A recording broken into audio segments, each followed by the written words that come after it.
You know what nobody talks about? The fact that your focus didn't just disappear overnight. It was stolen from you piece by piece, notification by notification, distraction by distraction. And here's the uncomfortable truth. While you're wondering why you can't concentrate for more than 90 seconds, your brain has been rewired to expect constant stimulation. But focus isn't gone forever. It's just buried under layers of terrible habits you didn't even know you were building. Today, I'm showing you 15 habits that will quietly rebuild your attention span, sharpen your concentration, and give you back control over your mind. These aren't the loud, dramatic changes everyone screams about. They're small, almost invisible shifts that compound into something powerful. Stay until the end because habit 15 is the one most people discover too late, and it's the difference between someone who talks about focus and someone who actually has it. Habit 1. The morning anchor, your focus for the entire day is determined in the first 60 minutes after you wake up. Not by what you do, but by what you don't do. Here's what kills focus before breakfast. Grabbing your phone and flooding your brain with notifications, emails, news, and other people's problems. Within minutes, you've handed control of your mental state to algorithms designed to keep you distracted. The morning anchor habit is simple. Before you check anything digital, anchor yourself to one focused activity. Reading one page, doing 10 push-ups, or sitting quietly for 2 minutes. Just one thing, done with full attention. This trains your brain that focus comes first, distraction comes later. Tomorrow morning, before touching your phone, do one thing that requires your full attention. That's your anchor. Habit 2. Single tasking sprints. Multitasking is a lie your brain tells you to feel productive while accomplishing nothing. Your brain doesn't multitask. It switches rapidly between tasks, and every switch costs you time, energy, and focus. Studies show it can take up to 23 minutes to fully regain concentration after a single interruption. Top performers use single tasking sprints, 25 to 50 minutes of doing one thing, fully. No tabs in the background, no phone buzzing nearby, no half attention. Think of focus like a muscle. Every time you resist the urge to switch tasks, you're doing a rep. Over weeks, your attention span doesn't just improve, it transforms. Set a timer for 25 minutes. Pick one task. Do only that task until the timer goes off. Then take a 5-minute break and repeat. Single tasking isn't just efficient, it's how you reclaim your mind from the chaos of constant switching. Habit 3. Digital boundaries at specific times. Your phone is the most powerful focus killer you own, and it lives in your pocket. The average person checks their phone 96 times per day. That's once every 10 minutes during waking hours. Each check fragments your attention, even if it's just for a few seconds. The habit that fixes this: time-based phone boundaries. Not all day, not forever, just specific windows where your phone doesn't exist. Maybe it's the first hour after waking. Maybe it's during meals. Maybe it's from 9 to 11 a.m. when you need deep focus. Pick your window and make it sacred. Turn off notifications. Put your phone in another room. Create physical distance between you and the distraction machine. Without the constant pull of notifications, your brain remembers how to think in straight lines instead of circles. Projects that used to take hours suddenly take 90 minutes. You don't need to quit technology. You just need to put it in its place. Habit 4. The 2-breath buffer focus isn't just about what you pay attention to. It's about how you shift between different types of attention. Most people crash from one task directly into the next, carrying stress and mental residue forward. That's why your focus feels scattered. You never cleared the last thing before starting the next. The 2-breath buffer is absurdly simple. Between tasks, take 2 deep breaths, inhale deeply, exhale fully. Twice. Those 4 seconds create a reset point.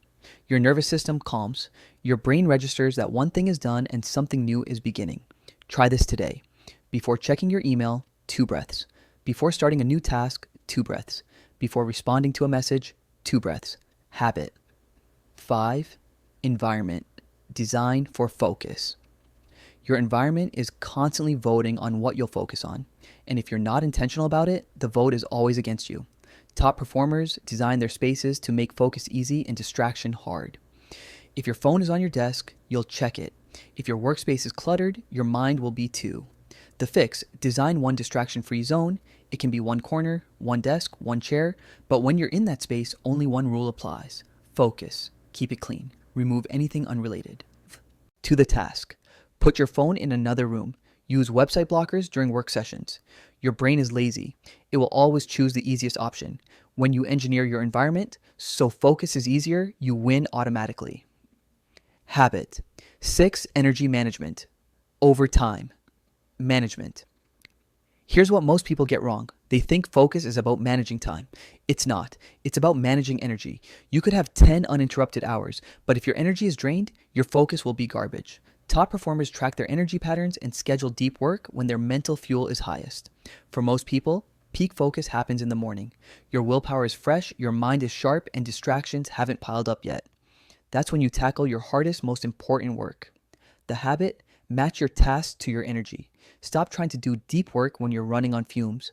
Stop wasting peak energy on shallow tasks. Track yourself for a week. Notice when focus comes easily and when it's a struggle. Then build your schedule around your natural rhythms. Habit. 7. Monotasking meals. Eating while working, scrolling while eating, watching while snacking. Every meal has become a multitasking event. And you're training your brain that focus is optional. Top performers practice monotasking meals. When they eat. No phone, no laptop, no TV, just food and presence. This isn't about being zen, it's about training your brain to do one thing at a time. Every meal becomes a micro practice session for focus. Start with one meal a day, just put everything away and eat. Notice the textures, the flavors, the act of eating itself. It feels uncomfortable at first because your brain is hooked on constant stimulation. But that discomfort is your attention span rebuilding itself, one meal at a time. Habit 8. The focus playlist. Your auditory environment shapes your cognitive state more than you realize. Top performers use sound strategically. They create a focus playlist, the same songs or sounds every time they need deep concentration. Over time, this becomes a trigger. When that music starts, focus follows. It could be instrumental music, ambient sounds, white noise, or even the same album on repeat. The content matters less than the consistency. Your brain loves patterns. When you pair specific sounds with deep work repeatedly, eventually just hearing those sounds signals. It's time to focus. Find your sound. Make it consistent. Let it become your focus trigger. Habit 9. Visible progress tracking. Focus dies in the gap between effort and evidence. When you can't see progress, motivation disappears and attention wanders. The solution? Make progress visible. Track something that shows you're moving forward. Pages read, words written, problem solved, days without. Breaking focus. Pick one metric and track it daily. Put it somewhere you can see it. When you see the streak growing, something psychological happens. You don't want to break it. Missing one day feels like losing everything you've built. Start today. Pick one focus-related behavior. Track it every single day. Watch how quickly you become obsessed with not hitting zero. Habit. 10. Strategic boredom. Your brain has forgotten how to be bored and it's destroying your focus. Every spare moment gets filled with your phone. You've trained your brain to expect constant stimulation and now it can't handle the absence of it. Top performers practice strategic boredom. They deliberately create moments with no input. No phone, no music, no podcasts, just thoughts. This is uncomfortable. Your hand will reach for your phone automatically. Sit with it anyway, because boredom is where ideas come from. It's where your brain processes, connects, and creates. Start small. 1 5-minute walk without your phone. One meal without entertainment. One commute in silence. Let your brain wander. This is how you rebuild the ability to think deeply instead of constantly consuming. Habit 11. Question your defaults. Most of your distraction happens on autopilot. You don't decide to check your phone, your hand just does it. These are default behaviors and they're killing your focus without you even noticing. The habit? Start questioning your defaults. Every time you reach for a distraction, pause and ask, did I choose this or is this automatic? Often, just noticing is enough to break the pattern. You realize you weren't actually looking for anything specific. You were just following a script. Over time, this awareness creates space between impulse and action. And in that space, you get to choose focus instead of defaulting to distraction. Habit 12, micro commitments. Big goals kill focus because they're overwhelming. Write a book feels impossible, so your brain avoids it. Top performers use micro commitments. Instead of I'll write today, they commit to I'll write one sentence. Instead of I'll exercise, they commit to I'll do one push-up. Your brain can't argue with one sentence or one push-up. Resistance disappears because the ask is tiny. But once you start, momentum carries you forward. One sentence becomes a paragraph. One push-up becomes 10. Apply this to focus. Instead of I'll focus for an hour, commit to I'll focus for 2 minutes. Once you're 2 minutes in, continuing becomes natural. Start laughably small. Let momentum do the rest. Habit 13. Weekly focus audit. You can't improve what you don't measure. Most people wonder why their focus is terrible but never actually examine where their attention goes. The weekly focus audit fixes this. Every Sunday, spend 15 minutes reviewing your week and asking 3 questions. 1. What pulled my focus this week? 2. What helped my focus this week? 3. What will I change? Next week, write it down. Be specific. Not social media distracted me, but checking Instagram during work breaks killed my afternoon focus. This creates a feedback loop.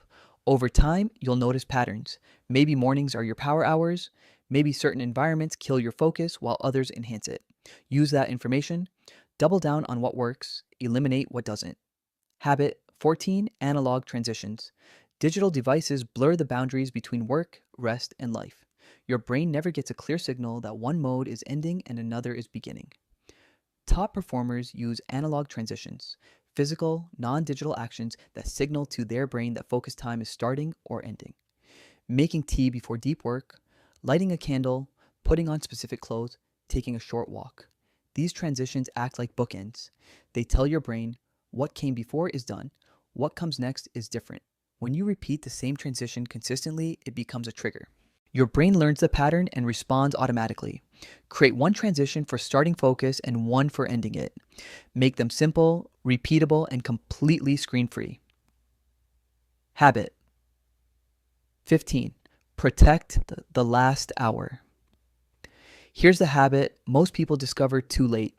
How you end your day determines how you start the next one. If you scroll until exhaustion finally wins, your brain goes to sleep overstimulated and wakes up sluggish. If you binge content until midnight, your sleep suffers, and tomorrow's focus is gone before breakfast. The last hour before bed is sacred. No screens, no stimulation, no input. Just wind down activities that signal rest is coming. Read a physical book, journal about the day, stretch, sit quietly. Let your brain process instead of piling more information on top. Quality sleep is the foundation of focus, and quality sleep starts with quality wind down. Tonight, put your phone away 1 hour before bed. See how much sharper you feel tomorrow morning. Your focus didn't break because you're weak or undisciplined. It broke because you're living in an environment specifically designed to fragment your attention. But focus can be rebuilt. Not through willpower alone, but through small, consistent habits that quietly rewire how your brain works. You don't need all 15 habits tomorrow. Pick 2. Maybe it's single tasking sprints and digital boundaries. Maybe it's the morning anchor and weekly audits. Start there. Every top performer you admire, every person who seems effortlessly focused, they're not special. They just built better habits around focus. Your challenge? Choose one habit from this list and commit to it for 7 days. Track it. Notice the difference. Then add another. 6 months from now, you'll either look back and see how far your focus has come, or you'll wish you had started today. The person you're becoming is built in these small, invisible choices. Choose focus. Choose presence. Choose to reclaim your attention from the noise. If this video gave you something valuable, hit that subscribe button and share it with someone who's struggling to concentrate. Remember, focus isn't a gift, it's a skill. And skills are built through practice, not perfection. Now, go reclaim your mind.